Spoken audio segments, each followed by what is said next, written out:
ఆదికాండము 1వ అధ్యాయము. ఆదిలో దేవుడు ఆకాశమును భూమిని సృష్టించెను. భూమికి ఒక ఆకారము లేకుండా శూన్యముగా నుండెను. అంధకారము అగాధ జలముల మీద వ్యాపించి ఉండెను. దేవుని ఆత్మ నీటిపై గుండ్రముగా తిరుగాడుచుండెను. అప్పుడు వెలుగు కలుగునుగాక అని దేవుడు ఆజ్ఞాపించెను. వెంటనే వెలుగు పుట్టెను. దేవుని కంటికది బాగుగా నుండెను. ఆయన చీకటి నుండి వెలుగును వేరు చేసెను. వెలుగునకు పగలని, చీకటికి రాత్రని పేర్లు పెట్టెను. అంతటా సాయంకాలమై ఉదయమాయెను. అదియే మొదటి రోజు. నీటి నడుమ ఒక కప్పు ఏర్పడి దానిని 2 భాగములుగా విడదీయునుగాక అని దేవుడు ఆనతిచ్చెను. ఆ ప్రకారముగానే జరిగెను. పైనీటి నుండి క్రింది నీటిని వేరుచేయు గుండ్రని కప్పును దేవుడు నిర్మించెను. ఆయన ఆ గుండ్రని కప్పునకు ఆకాశమని పేరు పెట్టెను. అంతటా సాయంకాలమై ఉదయమాయెను. అదియే 2వ రోజు.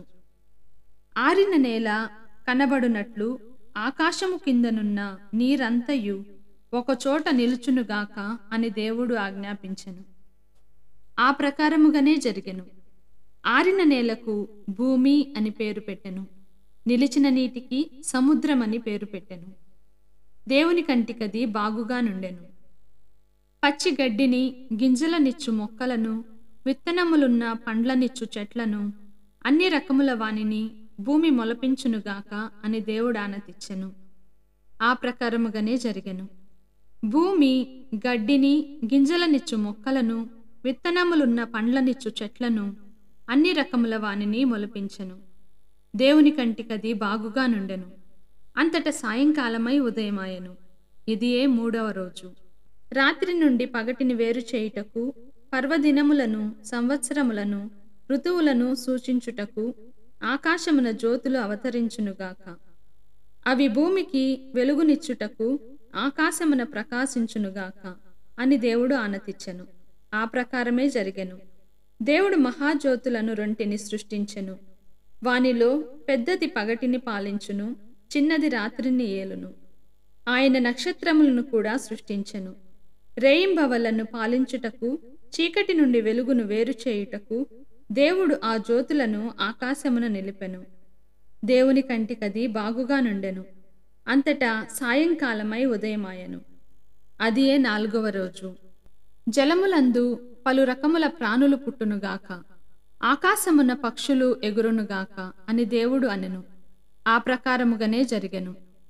దేవుడు సముద్రమునందలి మహాతిమింగలములను, నీటిలో పుట్టు అన్ని తరగతుల ప్రాణులను మరియు పలు రకముల పక్షులను సృజించెను. దేవుని కంటికది బాగుగా నుండెను. వానినన్నిటినీ దీవించి జలముల యందలి ప్రాణులు వృద్ధి చెంది సముద్రములో నిండియుండునుగాక, నేల మీద పక్షులు లెక్కకు మిక్కుటమగునుగాక అని ఆనతిచ్చెను. అంతట సాయంకాలమై ఉదయమాయెను. అదియే 5వ రోజు. భూమి పెంపుడు జంతువులను, క్రూర మృగములను, ప్రాకిడు జంతువులను, అన్ని రకముల వానిని పుట్టించునుగాక అని దేవుడు అనెను. ఆ ప్రకారముగానే జరిగెను.